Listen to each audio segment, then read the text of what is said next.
Saudações dermatológicas. Aqui o professor Tiago Gondim, médico dermatologista, coordenador das pós-graduações em dermatologia do Colégio Brasileiro de Medicina e Saúde, o CBMS, essa faculdade que tem a maior e melhor pós-graduação de dermatologia do Brasil. Isso é fato. Então vamos ao nosso curso CBMS em histopatologia dermatológica. Estamos na nossa aula de número 22. O curso ele referencia o livro-texto e o manual e atlas Histopatologia da pele de Liver.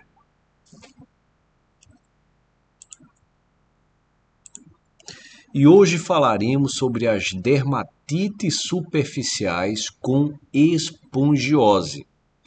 Dentre essas dermatites espongióticas, separaremos as dermatites que são completadas pela infiltração pelos eosinófilos.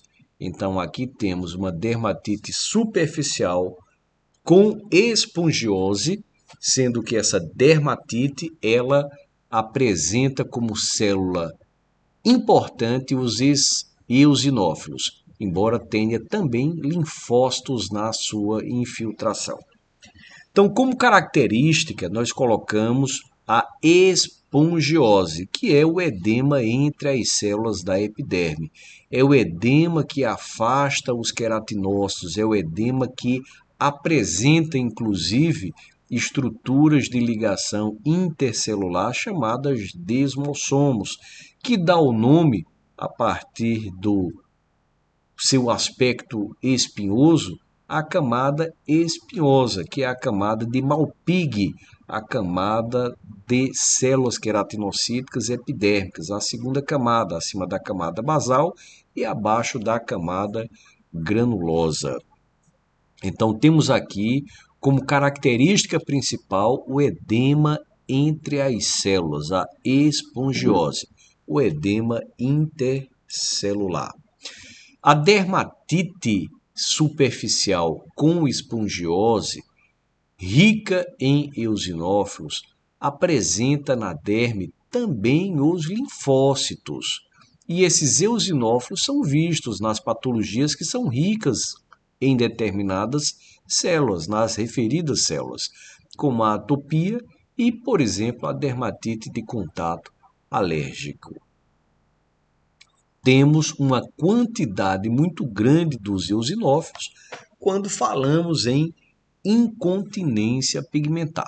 Então, nesse capítulo da dermatologia, se é que a gente pode falar desta maneira, temos as células com importância na classificação da dermatite superficial com espongiose. Aqui falando das dermatites espongióticas com eosinófilos. E qual é o protótipo dessa patologia? É a dermatite de contato alérgica. Essa dermatite de contato alérgica, então, é uma dermatite superficial com edema entre suas células e com exocitose, além das células habituais, que são os linfócitos, e exocitose de eosinófilos. Então, temos como característica dessa patologia, desse protótipo, a formação de pápulas e placas eritematosas. Essas pápulas e placas eritematosas que podem e normalmente vêm acompanhadas de prurido. Esse prurido referencia um grande número de patologias. As placas são a união das pápulas que apresentam a característica clínica da dermatite de contato alérgica, por exemplo, que é o nosso protótipo. Então, essa pápula, essa placa, elas vêm acompanhadas ou vêm por conta de um edema entre as células. Esse edema faz com que haja a formação de uma estrutura elevada que, ao se associar as outras estruturas elevadas, ou seja, as pápulas, formam as placas. Na histologia, nós temos a questão das vesículas, que é o acúmulo regionalizado, o acúmulo localizado de líquido. É uma coleção líquida. Então, temos aqui edema entre as células. Se esse edema ele começa a se juntar em uma lacuna, ele forma as vesículas. Conceitualmente, falamos em vesículas quando falamos em estruturas até 1 centímetro. Depois de 1 centímetro, estruturas maiores que 1 centímetro, já chamamos de bolhas. Essas vesículas, elas tanto podem acontecer na epiderme como abaixo da epiderme. E quando acontecem abaixo da epiderme, elas vão ter uma proteção a mais, porque o seu teto vai ser exatamente a epiderme, pelo menos. Então, tornam essa estrutura mais resistente à destruição, mais resistente ao trauma, à explosão. Então, na histologia, essas vesículas elas são coleções também de células de Langerhans. Então, elas têm ali uma designação histológica. Na situação do infiltrado, nós temos, além dos eosinófilos, o que é mais comum, são os linfócitos. E temos também o edema. Então, na histologia, podemos dizer que temos edema, temos infiltrado, temos estruturas formadas, ou seja, as vesículas. É claro que quando falamos em edema, quando falamos em vesícula, quando falamos nessa infiltração, nós estamos falando em alguns aspectos do nível, ou posso dizer assim, da evolução, do período de evolução da patologia, porque ela pode ser aguda, onde isso é verdade, existe edema, existe vesícula, existe infiltração, mas eu também posso estar diante de um quadro subagudo, com menos edema, com menos vesícula, ou de um caso crônico, onde o edema é menor ainda, o edema intercelular, quase não se vê vesículas, ou não se vê vesículas, já estamos diante de uma situação mais seca e menos úmida, menos edematosa, com menos secreções serosas e, em algumas situações, até podemos desenvolver o que chamamos de líquen simples crônico, quando existe uma formação pruriginosa, ressecada, em uma área de grande estimulação, por exemplo, como por coceira. Então, criamos aí o líquen simples crônico, que é rico em, muitas vezes, infiltrado na derme, mas que tem ali uma característica apergaminhada, que chamamos liquenificação da pele. Alguns diagnósticos diferenciais vão ser apontados e falam no sentido de patologias que são dermatites superficiais, com edema e com eosinófilos. Por exemplo, o eczema, que é a dermatite espongiótica, é o grande representante dessa categoria. A dermatite atópica com seus eosinófilos, a dermatite de contato alérgica também com eosinófilos, erupção fotoalérgica por droga também com eosinófilos. Falamos da incontinência pigmentar, muito rica em eosinófilos. O nevo eczematoso, o nevo de Meyerson, que é o nevo inflamatório, também é rico nessa descrição. Eritema giratum repens e o eritema toxicum neonatorum. Então, todos eles são estruturas onde existe uma dermatite superficial com espongiose, ou seja, uma dermatite espongiótica com eosinófilos. Vamos ver agora um quadro que aponta uma estrutura edematosa da epiderme. Nós vemos aqui no quadro, no retângulo maior, amarelo à esquerda, nós vemos uma epiderme onde as células queratinocíticas estão afastadas. Conseguimos ver claramente que existem alguns espaços brancos entre as células. Esses espaços brancos, na realidade, são a ausência de estruturas. Na realidade, é o afastamento entre as células queratinocíticas provocadas pelo edema. Então, temos aí espongiose. Essa espongiose pode juntar esse líquido num determinado ponto, formando o que vemos no quadrado à direita, acima, uma vesícula apontada pela seta preta. Essa vesícula, ela é intraepitelial, mas ela pode ser representada também abaixo da epiderme, uma vesícula dérmica, uma vesícula subepidérmica. Então aqui nós temos um quadro de uma situação de eczema agudo. No terceiro quadro abaixo nós vemos uma infiltração inflamatória de células, principalmente representadas por linfócitos e por histiócitos. Células que também podem estar nas vesículas, células que também podem estar na epiderme a partir da exocitose. Então, o infiltrado nesse tipo de patologia que estamos estudando aqui, além de linfocítico, ele é também eosinofílico, linfócitos e eosinófilos, formando essa patologia que é a dermatite espongiótica eosinofílica. Temos agora uma fotografia que apresenta o que vemos na pele. Então, vemos edema, vemos vesículas, vemos um processo inflamatório na pele que é representado histologicamente por edema entre as células, por maior visualização dos desmossomos, que são estruturas que ligam os queratinócitos e que estão estirados pela participação dos líquidos, pela força mecânica que ele exerce entre as células, afastando uma célula da outra célula. Então, terminamos por produzir essa estrutura, uma estrutura inflamatória da pele. Mas aqui nós vimos um eczema agudo. E eu falei que no eczema agudo nós temos mais edema, nós temos mais afastamento, nós temos mais vesículas.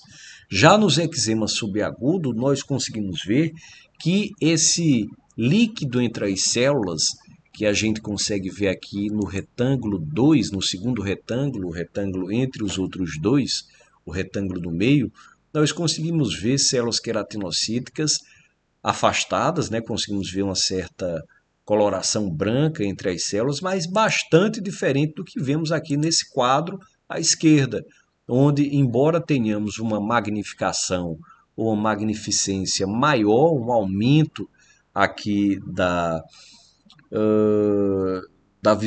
visualização celular, nós claramente conseguimos depreender, conseguimos entender que as células queratinocíticas não estão tão afastadas, não há tanto líquido entre elas.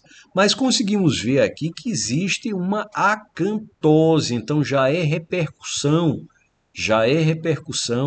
na epiderme. Acantose, essa acantose, ela é um aumento na camada espinhosa, formando a acantose. Acanthos, que é espinho em latim. Então, a acantose significa que existe um aumento no número celular, é uma formatação de defesa da camada epidérmica. Então, esse edema, esse processo inflamatório, essa exocitose, essa infiltração de células inflamatórias provoca na epiderme a necessidade de se diferenciar. Aqui nós já começamos a ver o início de uma papilomatose também, papilas mais penetrantes na epiderme e cristas epidérmicas mais penetrantes na derme. Então já o início aqui de uma papilomatose. Mas vimos realmente uma acantose, um aumento da camada espinhosa. Acima dessa estruturação, nós temos o quê? Uma modificação do extrato córneo, uma modificação da camada córnea, onde acontece uma rapidez na sua formação por conta da inflamação.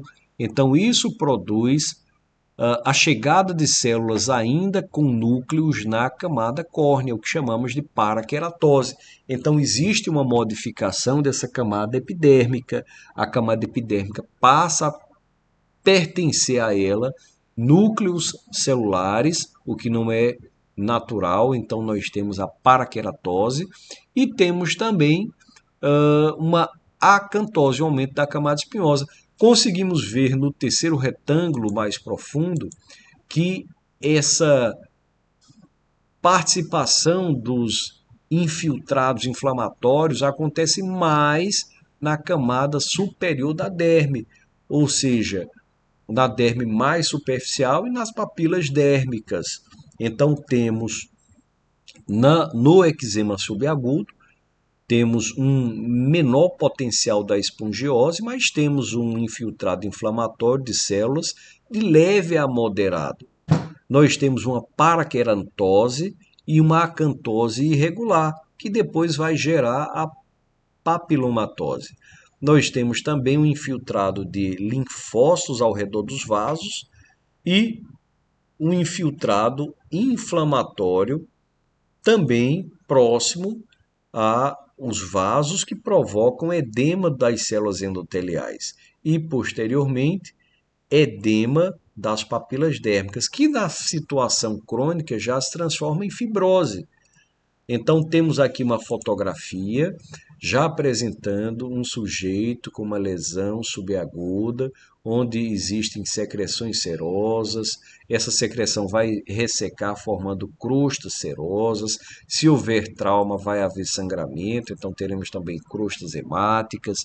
Mas o importante é ver que as vesículas elas já foram rompidas e que existe aqui um processo muitas vezes de até de infecção secundária, mas em termos de cortejo da patologia, temos essas vesículas que se rompem.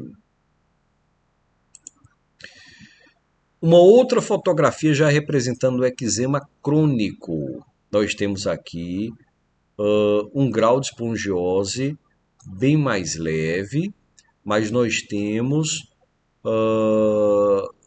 por conta disso, uma ausência ou uma situação incomum de aparecimento de vesículas. Então, a vesiculação aqui é incomum. A acantose da epiderme é significante e há a formação de papilomatose, que é o padrão psoriasiforme, onde há hiperqueratose, hipergranulose e paraqueratose. Aqui conseguimos ver no quadro a acantose, conseguimos, espalhando esse quadro, ver a papilomatose, conseguimos ver superficialmente uma camada granulosa mais aparente, então hipergranulose, e muitas vezes vamos ter também a nossa situação de hiperqueratose, com paraqueratose. E nessa fase crônica, nós já temos nas papilas, nós já temos fibrose muitas vezes. Aqui nós temos uma fotografia de um líquen simples crônico, que é uma forma crônica de eczema, onde tem-se prurido, onde tem-se uma formação mais ressecada. Obviamente, quando falamos em eczema, nós estamos falando em uma doença espongiótica. Então, aqui nós temos muitas vezes no líquen simples crônico uma conexão nervosa. Quando eu falo em nervosa, dos aspectos psicológicos, o sujeito tem algumas situações que o levam a dissipar ou querer dissipar energia a partir de prurido na sua pele. Temos uma outra fotografia que aponta também um eczema agudo, desta vez, tal eczema agudo é representado por um padrão folicular, onde existe uma infiltração na derme ao redor desse folículo, uma infiltração mais esparsa, conseguimos ver no quadro amarelo, mas temos uma espongiose na porção infundibular do folículo. Num padrão subagudo, nós temos aqui, que não é o caso do que estamos estudando, mas temos aqui uma infiltração neutrofílica. Os neutrófilos, que são células bastante importantes sob o ponto de vista de destruição, são células aguerridas que lutam contra bactérias, contra fungos. Então, os neutrófilos não são, inclusive, a cerne do nosso estudo no momento, mas e sim os eosinófilos. Então, temos uma outra fotografia de uma estrutura mais crônica, também de uma infiltração neutrofílica, já com presença de necrose. Então, as células já são mortas, já existem células mortas, e esse infiltrado neutrofílico é o responsável por tal. Há um edema, sim, mas um edema muito leve. Ainda dentro de uma situação de eczema crônico, aqui de uma dermatite de contato alérgico, né, só para deixar patente, aqui teríamos uma dermatite de contato irritante e aqui teremos também uma dermatite de contato irritante e uma dermatite atópica. Então, a fotografia mostrada do eczema agudo é de uma dermatite atópica, as duas de dermatite de contato por irritante apontadas, uma subaguda, outra crônica, e agora temos uma dermatite crônica, eczematosa crônica, de uma dermatite de contato alérgico, onde existe uma predominância de linfócitos e outras células mononucleares num infiltrado dérmico importante. Então, alguns dados são importantes que nós levantemos. Alguns dados são importantes que nós levantemos aqui nesse estudo de dermatite superficial com espongiose. Algumas das fotografias que trouxemos foram de infiltrações neutrofílicas, mas o importante é que a gente tenha em mente essa estrutura de formação de crostas, de exudato seroso, de prurido, como características clínicas, escamas ceratóticas subjacentes a uma epiderme acantótica na sua estrutura histológica, ou seja, nós temos uma formação mais engrossada acima da pele que está sofrendo. Temos um infiltrado perivascular de células mononucleares. Contudo, falemos dos eosinófilos, que são células com núcleo duplo, triplo. Temos o edema, ou seja, a espongiose, um infiltrado em torno dos vasos. Temos desmossomos estirados por conta da pressão dos líquidos, temos a formação de vesículas, temos infiltração por linfócitos e por eosinófilos. Aqui eu trouxe um adendo para que a gente relembre as células das quais estamos falando. Então, os infiltrados, principalmente linfocíticos, aqui falamos de infiltrados eosinofílicos, neutrofílicos, também infiltrados de células mononucleares. Então, vejamos a formação de um neutrófilo bastão ou de um bastonete, que é um neutrófilo bem jovem, um neutrófilo em forma que tem um núcleo em forma de bastão curvado. Nós temos um neutrófilo maduro com o núcleo dividido em dois lóbulos, embora nós tenhamos aí a possibilidade de 2 a 5 lóbulos. O citoplasma apresenta granulações, essas granulações são finas e apresentam ali um núcleo entre 2 e 5 lóbulos. São células que têm ali uma importância no que tange a quimiotaxia e fagocitose de bactérias e de fungos. Temos agora as células eosinofílicas, geralmente possuem 2 lóbulos e grânulos alaranjados e grosseiros no citoplasma, mas a gente pode ter até células com 3 núcleos, 3 lóbulos, né, dos núcleos. Temos aqui um linfócito, núcleo redondo, grande, cromatina condensada, citoplasma escasso, levemente basofílico, tamanho um pouco maior do que as hemácias e aumenta muito sua quantidade de infecções virais. Temos os monócitos, são núcleos com cromatina frouxa e reticular, formato irregular, apresentando às vezes o núcleo, essa formação em rim, são responsáveis por fagocitose e integração da imunidade celular e humoral. E por último, os basófilos, relacionados a processos alérgicos. Os núcleos apresentam dois lóbulos, mas são de difícil visualização por conta de uma grande quantidade de grânulos grosseiros, densos e escuros presentes no citoplasma. Bom, próxima aula tem mais e que venha a 23ª aula do curso de histopatologia dermatológica. Meu nome é Tiago Gondim, eu sou médico dermatologista, sou coordenador das pós-graduações em dermatologia da faculdade CBMS, Colégio Brasileiro de Medicina e Saúde, que tem a maior e melhor pós-graduação em dermatologia do Brasil. Abraço a todos e que venha a próxima aula.